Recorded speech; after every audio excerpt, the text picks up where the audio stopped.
Hello everyone, I hope you're all doing well, and welcome back to another studio vlog, aka a week filled with chaos for Michaela. No, but I actually finished the Queen of Horror Story painting series, which I'm honestly still in disbelief that it's done and out there. Which one of the reasons I did like fully go crazy and push myself to get them done is because I wanted them out there for like Black Friday, Cyber Monday type of deals, so that, you know, on Redbubble and whatever else they were available. And also I needed them done because I myself have a lot of holiday store prep that I need to do, which is going to be what this video is probably mostly. Which, speaking of Black Friday, if all goes well and I survive this week, there should be a sale happening right now in my shop. So if you're interested in picking up any of my art supplies, storage, or prints or whatever at a discount, the information and links and all of that will be in the description box. And so this week is going to be a lot of store prep. I have a gift guide that I want to film at some point in between all of this other chaos, but the first thing that I think I need to do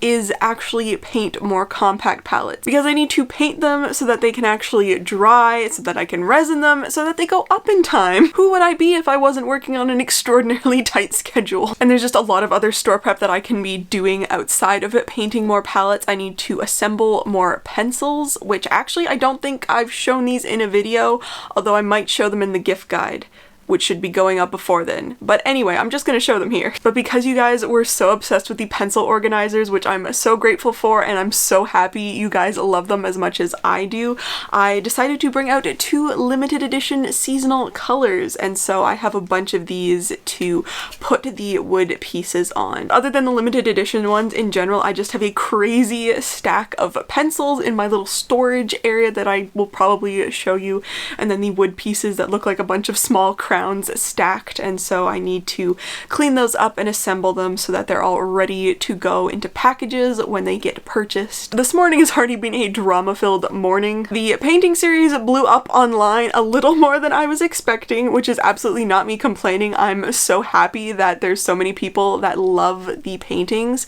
but because of that I ended up selling a lot of print sets overnight, and it is a 9-piece print set, which is obviously a lot of paper. But the drama comes in because I've been cutting the sheets of paper down to make prints, and I realized that I was getting kind of low on the paper that I use, and I then discovered that it's apparently become more rare than gold to try and get. Like, I literally woke up at 4 a.m. this morning and in a tizzy was trying to search around where on earth I could get this paper, which, if you're wondering, I like using the Epson Fine Art Velvet paper, Velvet Fine Art, one of those two. It's really stupid expensive and bougie, but it's so nice. But yeah, it's become like near impossible to get. I did end up ordering it straight from Epson, but I don't actually know if it's in stock and when I may or may not get it. So today I might spend some time trying to find something comparable that I can actually get, because I'm apparently going to need it. So hopefully by the time this video goes up, this issue is actually resolved, although I will still very gladly take your art paper recommendations for prints. My desk is covered in prints right now, and so I guess I'll show you that first, and then we will get on to the other store prep that I was actually planning on doing today before this chaos hit. Oh, you know, just a couple of prints that I need to sign this morning. But this is 4 print sets worth, which isn't even all of them, but that's what I'm dealing with at the moment. I also decided to make these special thank you stickers for anyone that orders prints of the Queen of Horror Story painting series in my shop, so those are ready to roll as well. But just having all of these prints laid out looked so cool that I had to film and show you. But yeah, now I'm gonna go ahead and sign all of them. And there is that stack all done. I'm also really obsessed with how this pen ended up looking on these. This is one of the Signo Uniball jelly rolls in silver, presumably it's metallic, and I really love signing prints in metallic because you can then tell that it's an actual signature and not just print it on, and it also just shows up on every single color regardless. So when I want the signatures to match with such a variety of different colors, like light colors, dark colors, just doing metallic to keep everything uniform makes sense. But yeah, now that they're all signed, I'm gonna package them up and then get on to the work that I actually was planning on doing this morning.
Alrighty, so here's what we are rolling with this time around for lids. I've got my box of lids here, and then I have these new smaller bottles that I pre-mixed some of my more favorite colors up as well. If you saw the last studio vlog, I mixed a whole bunch of massive bottles worth of paint to make my pouring life easier.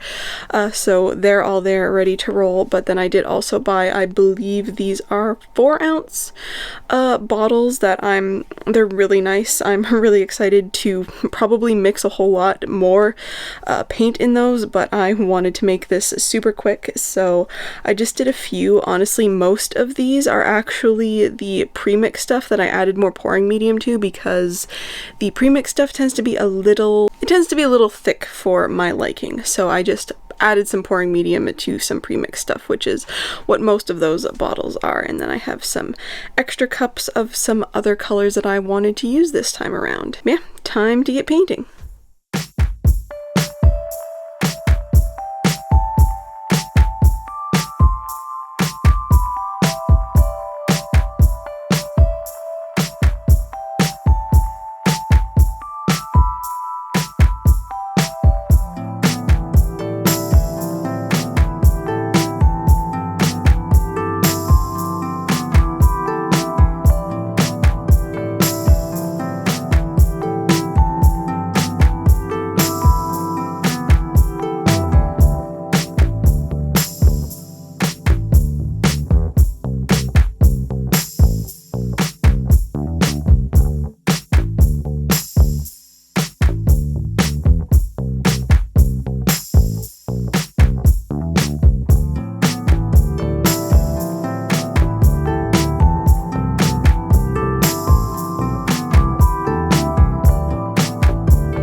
I finally just got done filming my artist gift guide, which is why I'm looking much more presentable than possibly normal. But that should probably be the last video up on my channel, so if you haven't seen that and are interested, I will card that here. But that was like 2 hours of filming and talking, which is honestly probably more talking than I have done the entire week combined, so my face and jaw are a little dead.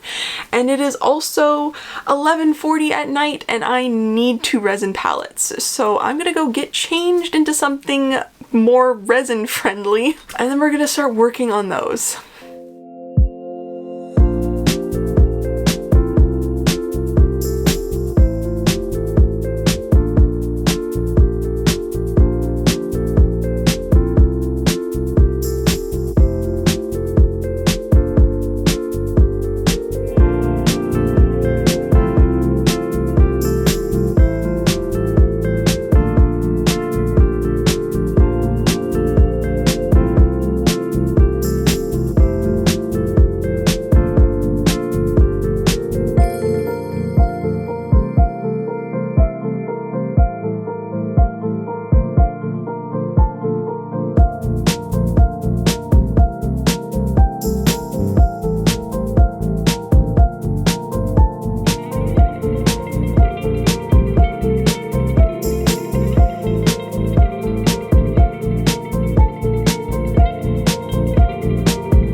Also, slight update on the paper situation. So I've now tried a couple of different ones, mainly because the first paper that I bought to try as a replacement, I obviously didn't read the description very much, or more like I paid attention to the wrong information in the description, because it ended up being essentially printable canvas, which honestly, I did a test print of all 9 pieces just to see what they would look like, and they look incredible. They look just as good as they do on the Epson paper that I normally use. It's just, the canvas part is not gonna cut it. It's a little weird, and I just don't want to use it for prints because it is such a strange thing, you know. This is the rigidity of the paper that, you know, most people I'm sure would expect to get as a print.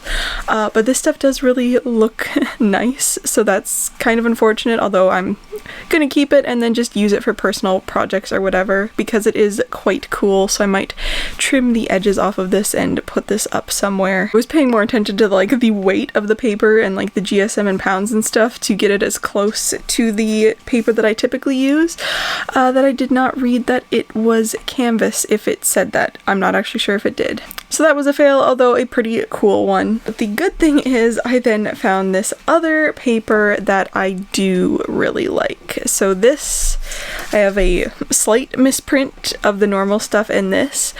On camera you can probably see the one thing is that this stuff is a luster finish, so it is a little shinier, but overall it looks just as nice pretty much as the other stuff, so it's definitely not a, it's just different. It's not a downgrade, it's just not what I'm used to using. I didn't always use this stuff, but the other stuff that I used was very similar in like texture. It was like very much art paper, and this is more along the lines of photo paper, even though I'm pretty sure it is actually considered like an art paper still. It's just because it has that luster satin finish, it seems a little more photo paper like. So I did, other than the misprint that I could use as like a comparison test, I did specifically print this one because of the black, just to see what that looked like, because, you know, black can look streaky pretty easily, and just the deepness of the black and how it adheres to the paper, I figured it was a pretty good test. So I am still waiting to find out about this paper, but if I do need to make more prints, this is definitely going to cut it and still be really nice for prints. I don't know. Hopefully you think both of them still look nice. I'm not at the point of needing this yet, and hopefully I won't. Like I've said, it's not really a downgrade, it's just not what I'm used to using, and I think one of my inks was running out a bit on this one, the yellow, so the color might be a little off, and obviously I can mess around with the color and tweak it to get it to match this one a little more possibly, but the print does really look nice. You can see all of the detail in it. The color depth is super beautiful, so I don't know. It's a situation I didn't want to be in, and that I'm unfortunately in at the moment. But the good thing is this stuff is seemingly, at least for now, a lot easier for me to get, or more like I can actually get it now. And I do really like the look of it. I think the problem is I would be very happy with this paper as a print option if it wasn't for this stuff and knowing what this looked like and being able to see it right in front of me. So that's the print update, which is still an up in the air, driving me insane, not an ideal situation to be in sort of update. This is the first time I've had a chance to film all day because I've just spent the entire day editing the gift guide, but these palettes, the resin on them is like pretty much just cured, and I really need to get pictures of all of these so that they can go up in the store for tomorrow. So I'm going to carefully, normally I clean up the lids, like any little extra resin drips and stuff that happen on the edges. Normally I clean them up and then take pictures of them so that they sit on top of the palette nicely in photographs, but this is just gonna have to be quick and dirty. So they're just gonna get sat on top of the thing and hopefully they look okay in photos. I'm very happy with how this round turned out. I was a little worried about some of them, but overall I think it's a pretty cool wave, and I hope that they find some good homes in the future. Here's my box of cleaned up lids all put together. I've been storing the stock like lids separate, and then when they sell I go through these, find the lid that somebody has bought, and then I put it with the bottom portion. It's just found that way easier right now, and then you know, I can build the kits and I can make sure that all of the pieces are in fact in the bottom portion, and that's just been the easiest way that I have found it. Of course, I have a few extras over here that aren't fitting in this container of very fancy cardboard box, but I have already edited all of these photos, and there's just some really cool ones that, even though I try my hardest, I mention this all of the time, just some of them do not do them justice in the pictures because of the like duochrome or metallic. Here, let me get my phone flashlight out so you can see this, because there's a lot of even lighting in my studio right now. This one has this blue metallic paint that I actually decided to add the dragonfly top coat stuff, whatever it's called, which is what's giving it that extra glittery look, but it just looks so cool, and this is unfortunately something that you can't really pick up on camera just from a static photo, since the shimmeriness is something that you can more easily see when, you know, I'm moving it around. Same goes for this one. This one has this crazy duochrome, so if I show you it like this, you can see that bottom portion looks really purple, but when the light hits it, it goes completely gold, and that's one of those duochrome paints that I love using. I believe that one is Blue Flash is what the color is called, and it is this really nice periwinkle color, but it has golden flecks in it. This one's also super, super cool.